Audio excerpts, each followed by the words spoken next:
잠시 렐스 들어가서 한번 보세요. 렐스가 20억이 이때 깨졌었습니다. 모두가 관심 없던 시기, 모두가 사면 안 된다고 했던 시기에 용기 있게 산 예가가 6, 7억 정도가 된다라는 겁니다.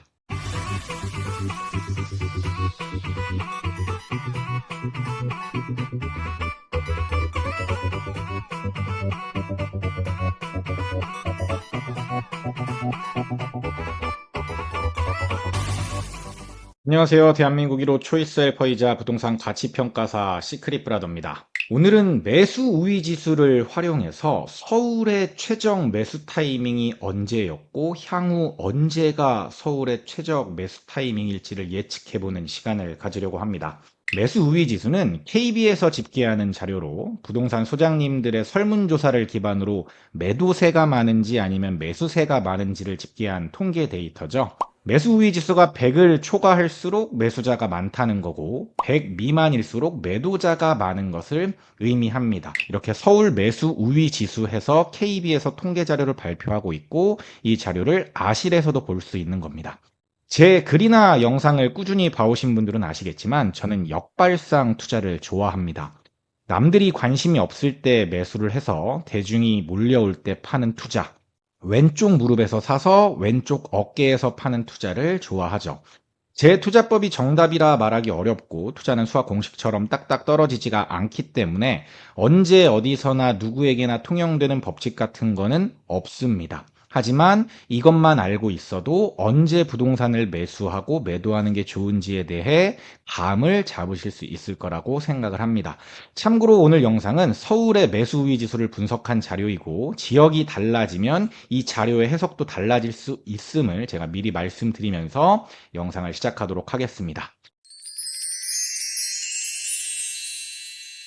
가장 중요한 이야기죠. 서울 부동산은 웬만하면 매도하지 않는 게 좋습니다. 조금 더 자세히 말씀드리면 갈아타는 목적이 아니라면 매도하지 않고 계속 가지고 가는 게 좋죠. 물론 서울의 모든 부동산이 그렇다는 건 아니거든요. 대략적으로 가격이 상위 70% 안쪽에 들어간다면 향후 떨어질 가능성보다는 올라갈 가능성이 훨씬 높습니다.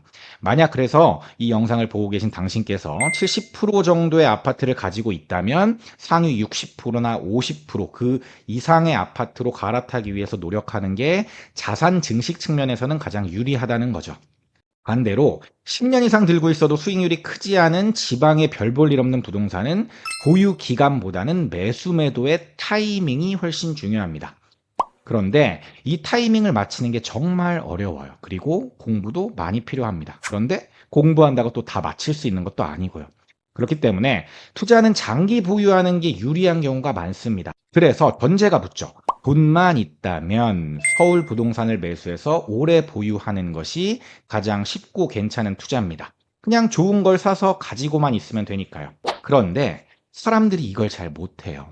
주식을 할 때도 대부분의 사람들이 본인이 시장 수익률을 이길 수 있을 거라 생각하죠. 그런데 통계적으로 봤을 때 지수를 추종하는 인덱스 펀드를 이기는 펀드 매니저가 10%밖에 안 된다 그래요. 개인은 오죽하겠어요. 이게 주변에 주식으로 돈 번 사람이 적은 이유이기도 하죠. 대부분의 사람들이 그냥 사팔사팔 하면서 똑똑한 매매를 한다고 생각하지만 사실은 지수를 추종하는 지루한 인덱스 펀드를 장기간 들고 있는 게 훨씬 수익률이 좋다는 겁니다. 근데 이 지루함을 견딜 수 없어서든 본인이 시장을 이길 수 있을 거라 생각해서든 결국 결과는 비슷하다라는 거죠. 회전율이 높아질수록 수익률이 떨어진다는 건 통계가 증명한 일입니다. 그래서 제가 지금부터 이야기할 타이밍에 대해서 생각하기 전에 반드시 기억할 게 있습니다.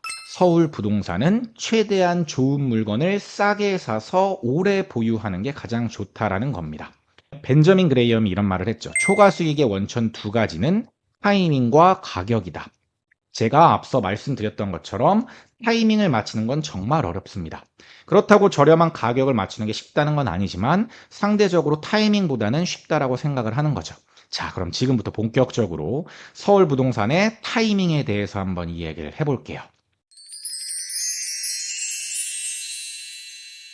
자, 이런 질문을 드리겠습니다. 만약에 10년에 딱 한 번만 서울 부동산을 매매할 수 있다면 언제가 최선일까? 바닥과 꼭지를 정확히 예측하는 건 불가능하다라는 전제를 깔고 제가 과거를 한번 복기해 보겠습니다. 먼저 언제가 서울 부동산의 저점이었는지를 보고 그 타이밍에 매수 우위 지수가 어땠는지를 보는 게 좋을 것 같아요. 서울 부동산 시장의 저점이라고 말할 수 있는 시점은 12년 말 그리고 22년 말이었습니다. 물론 서울 내에서도 지역별로 편차는 당연히 있습니다. 지수상으로는 이 시점보다 조금씩 늦게 반등한 걸로 나오긴 하거든요. 근데 실제 시장이 움직였던 시점을 기준으로 제가 12년 말과 22년 말로 잡았고 그때 매수 우위 지수를 한번 확인해 볼게요. 사진에서 보시는 것처럼 정확히 12년 말 그리고 22년 말이 매수 우위 지수의 똑같은 저점이었습니다. 08년 4월에 89.1일 때 이때 매수세가 21.2였고요. 12년 3월이 10.5, 이때 매수세는 0.5밖에 안 됐습니다. 그리고 12년 12월이 매수 우위 지수가 6.8까지 떨어지고 이때 매수세는 아예 제로였습니다. 살려는 사람만 있고 살려는 사람은 없었다라는 거죠. 근데 복귀해 보니까 이때가 역사적 저점이었던 12년 말이었다라는 겁니다. 이때 당시에는 집을 사면 미쳤다라는 소리를 들었지만 지금 와서 생각하면 이때 집을 산 사람들이 위너였다는 거죠.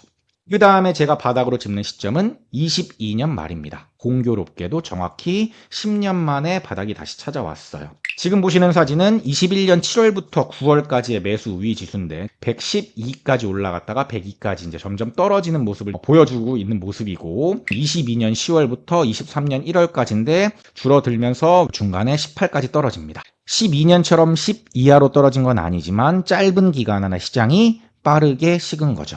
매수세는 22년 중순부터 1 정도였고 매도세는 86까지 올라갑니다. 이때가 22년 11월 28일이었고 만약 이때 서울 아파트를 매수했다면 가장 저렴한 가격에 매수를 할 수 있었습니다.